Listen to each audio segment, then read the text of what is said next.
Alright there guys, and welcome back to another video.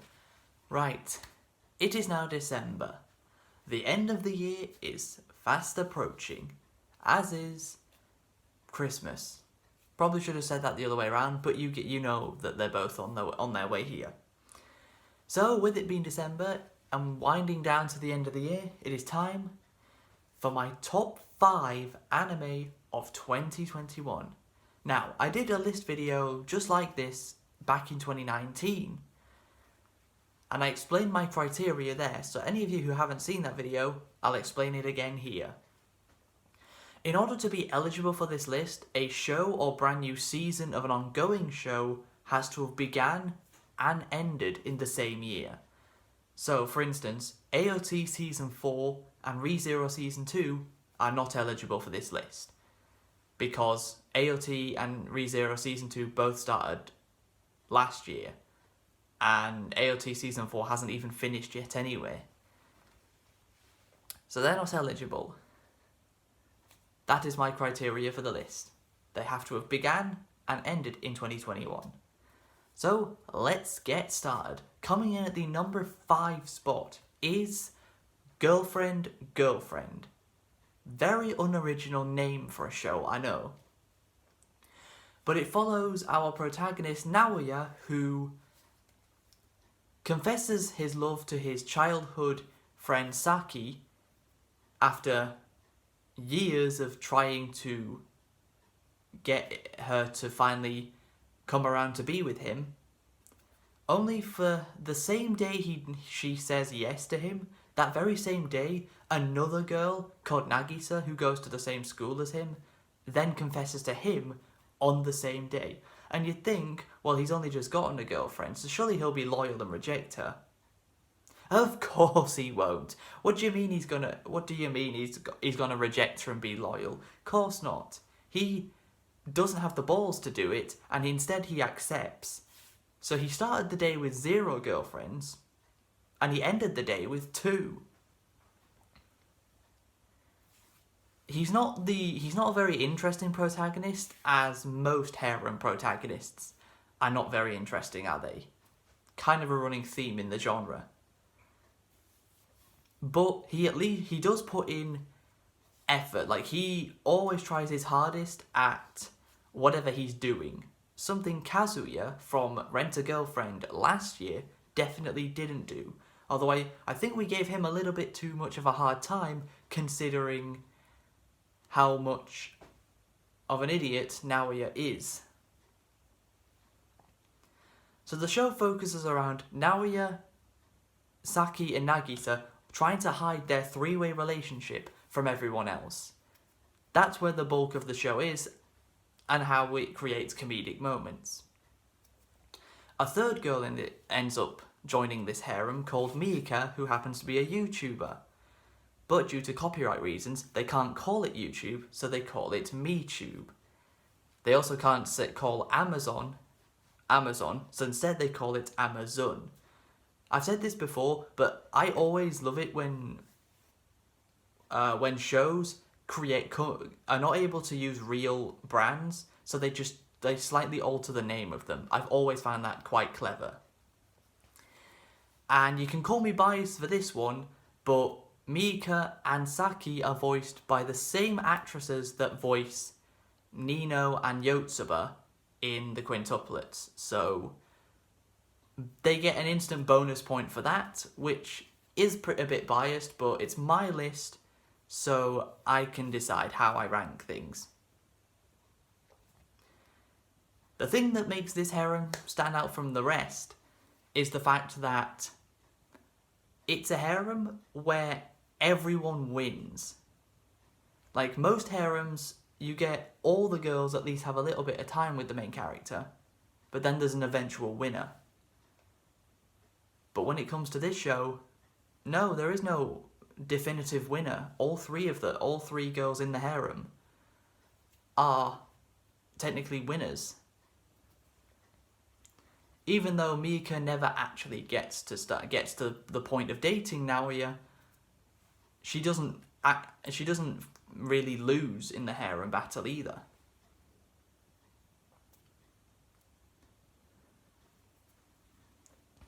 So overall, just a good harem that did something a little bit different, and that's why it comes in at number 5.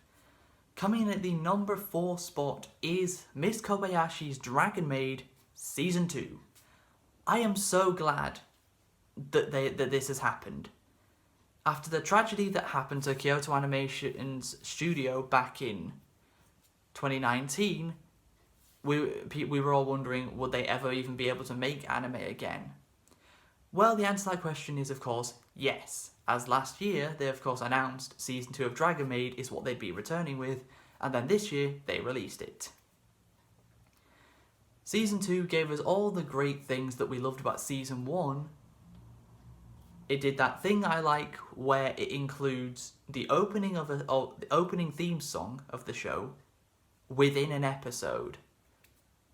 But instead of including the second season's opening during an episode, it included the first season's opening within an episode. Which I always like that nice touch when you bring both opening theme songs together and have them appear in the same episode. The second season's opening at the start of the episode, and then the first season's opening during the episode. I'd say Iulu is a great addition to the cast. She's perfect to be like the middle road between Toru and Kana. She's the same height as Kana, but definitely has the chest size, shall we say, of Toru, arguably even bigger than her. The show also delves a bit more into Toru's backstory and how Toru and Elma were supposed to be... Well, we know that they're meant to be enemies, but really they wanted to be friends. But their constant bickering throughout the first season and the second season is part of their instincts of their factions that they're part of. And Fafnir even tries his hand at making a doujin with Lukua as the model. Let's just say it didn't go very well, as he sold absolutely nothing.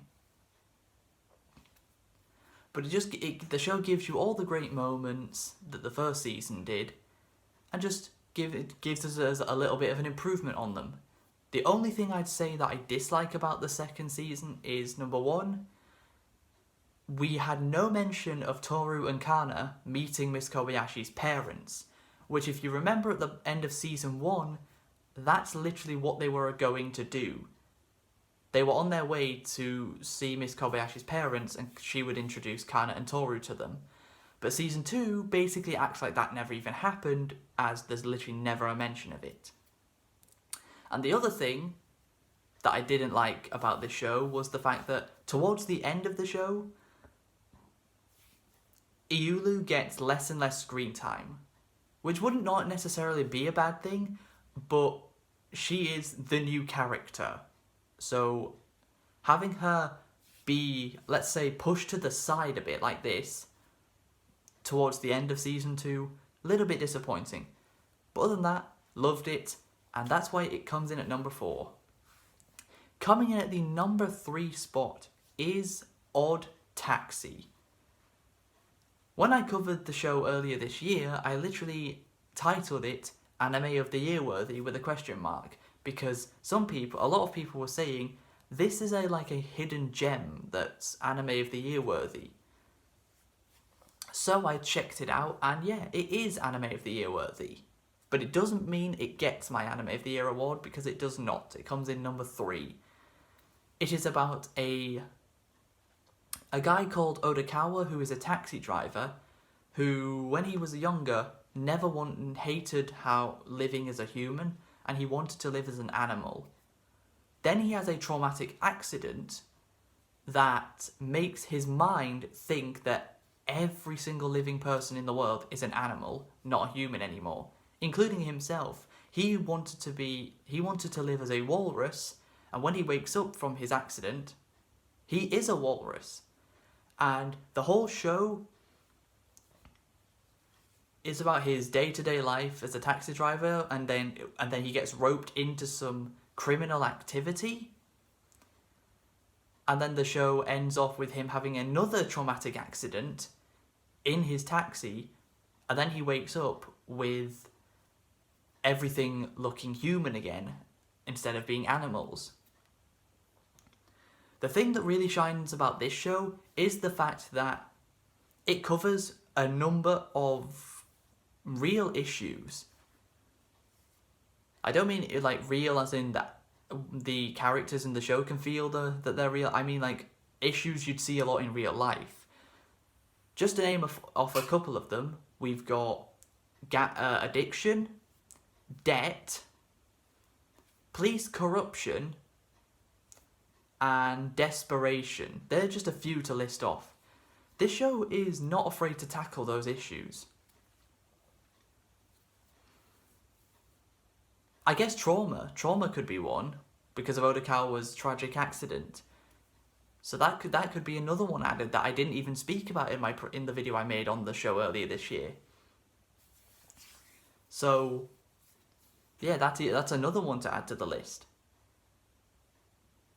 But something that really, really got me was a specific scene that I talked about in that video I made earlier this year, where Odokawa is driving the nurse that works at the hospital he goes to back home, and basically neither of them are talking. It's completely silent. The only audio you can hear is the radio of this like failed comedy duo who keep popping up in all the episodes. As that they're a failed comedy duo who just can't seem to catch a break. I specifically really enjoyed that scene because you think, how do you make a scene interesting without any dialogue? That's how they do it. And I feel like that's quite a relatable scene as well. Because how many times have you been in the back of a taxi and there's been you aren't speaking and the driver's not speaking, the only thing you can hear is the radio. Like, that's also a very relatable scene, as well as just showing how silence can be the perfect thing a scene needs. And that's why Odd Taxi comes in at number 3, not quite making it to number 1, but not far off. Now, coming in at the number 2 spot is Don't Toy With Me, Miss Nagatoro. Of course, not that long ago, it was recently announced that the show will be getting a second season, so hopefully that's next year, which I'm excited about. But the first season of the show, the best way to describe it is get Uzaki and Sakurai from Uzaki-chan, get those two, times Uzaki's teasing by about 100, you have Miss Nagatoro, and take the mental strength of Sakurai and divide it by about 50. That's where we're at. We've got a girl who's way more cruel with her teasing, and someone who's got a lot less mental strength to stand up to it. This show follows the events of Miss Nagatoro and her senpai, where she is constantly teasing him throughout the different school days. Even outside of school, she's teasing him. This show is pretty good for the same reasons why Uzaki is a good show. Because you wouldn't think a girl teasing her senpai would be entertaining, but it is. And also, a lot of people hated Uzaki's voice and said it was way too annoying. I don't think that complaint will pop up in this show, because Miss Nagatoro's voice isn't as, well, I guess annoying, even though I never found Uzaki's voice annoying anyway. But more people would say that Miss Nagatoro's voice isn't very annoying anyway.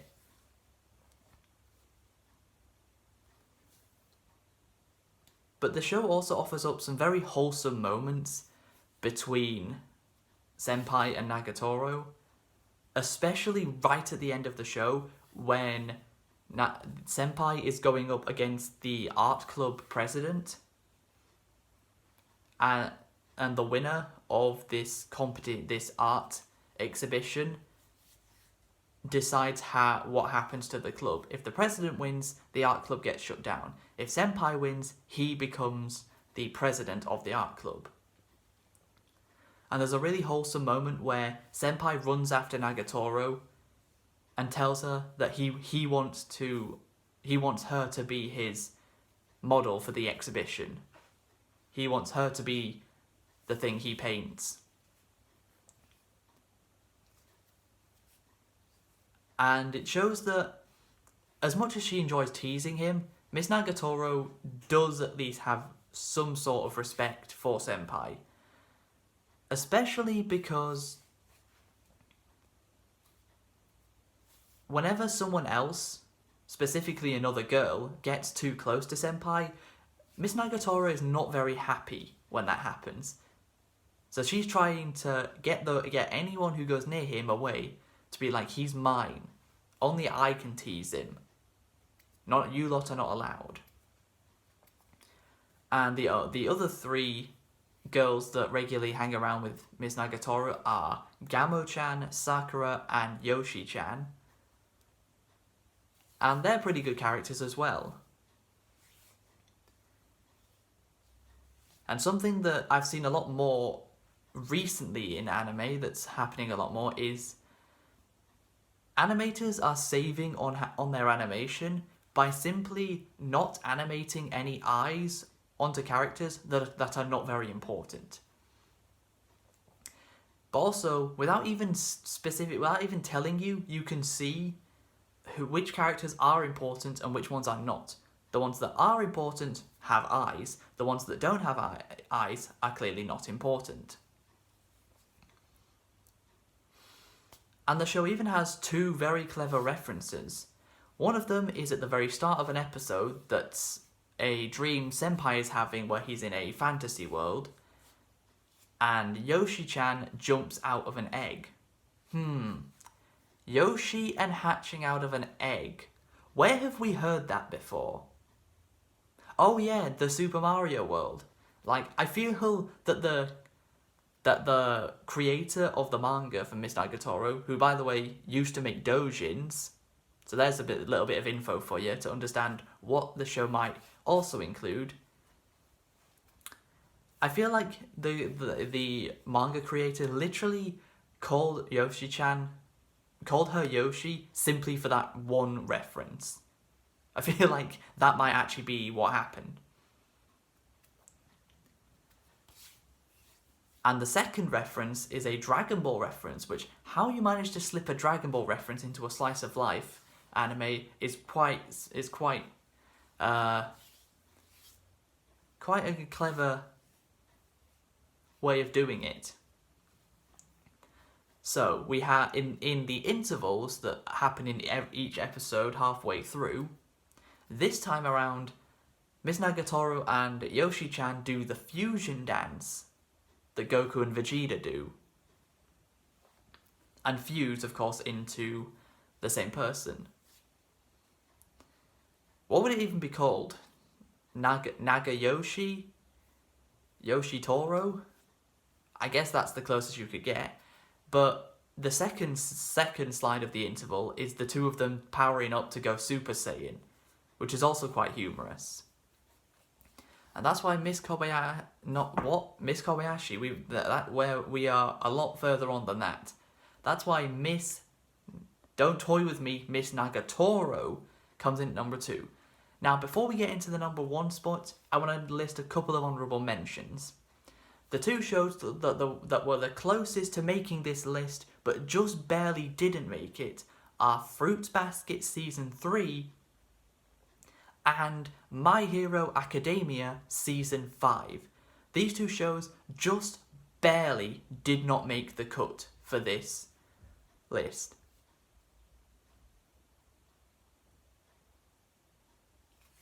And coming in at the #1 spot for my top 5 anime of 2021. You probably know what it is. I've already mentioned it once in this video.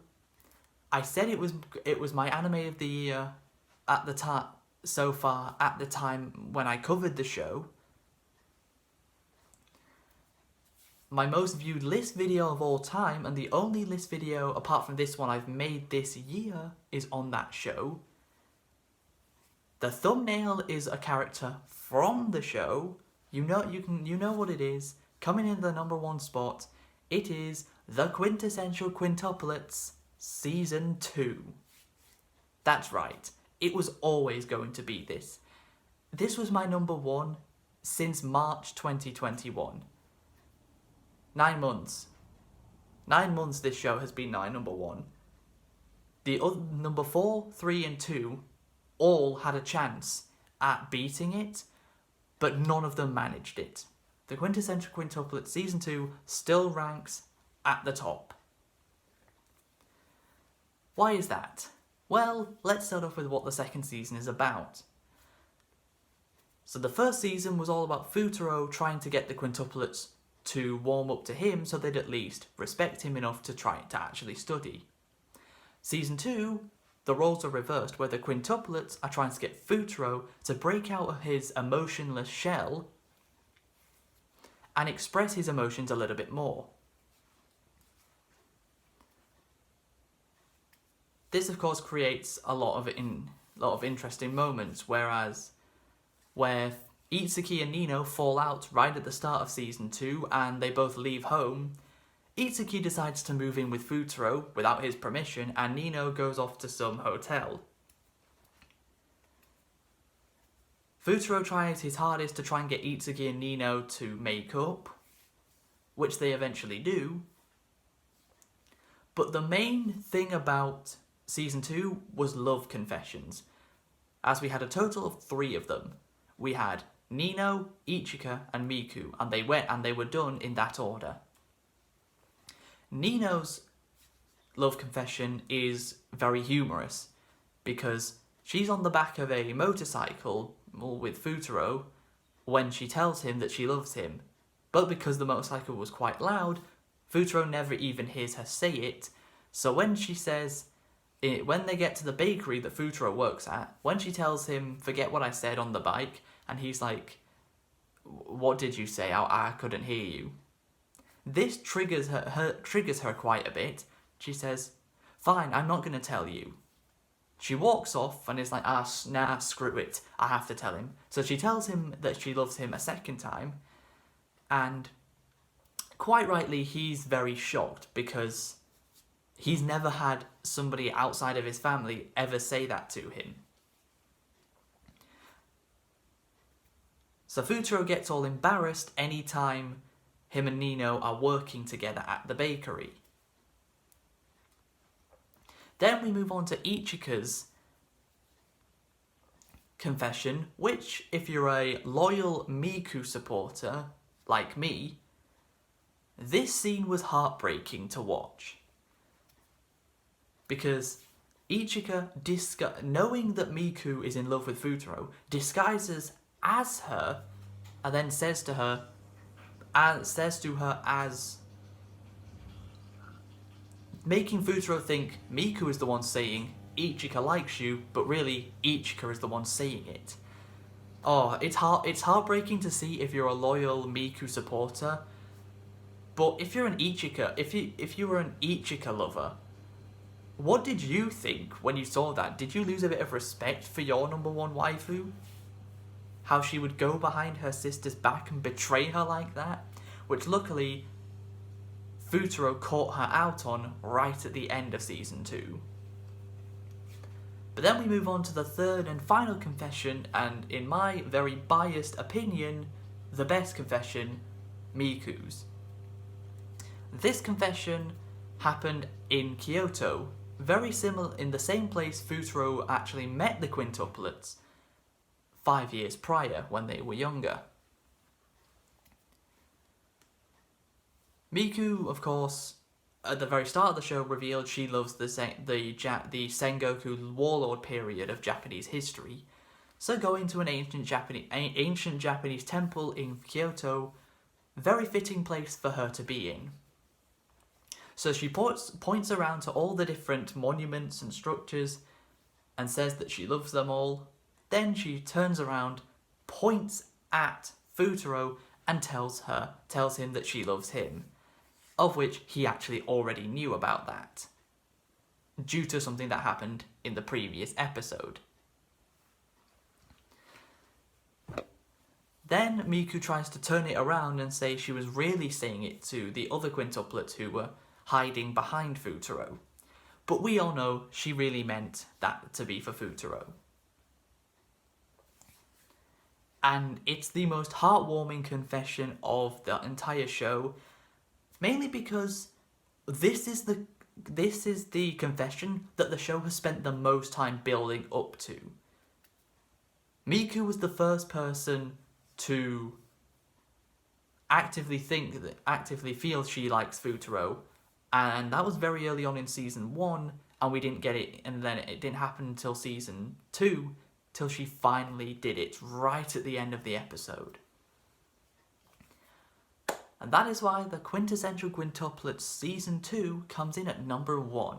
I can't wait for the movie that releases next year, but it releases in early summer in Japan next year, so that's probably June. So my best guess is the West will be able to see the movie around September, October time of next year. So that's still nearly a month away. Still a month, I wish. It's still nearly an entire, just under a year away from that. But that is my top 5 anime of 2021. I hope you guys have enjoyed. If you have, please be sure to leave a like, subscribe if you're new, and I will see you guys next time on Christmas Day for my reveal of what my favourite Christmas anime episode is. But until next time, catch you later.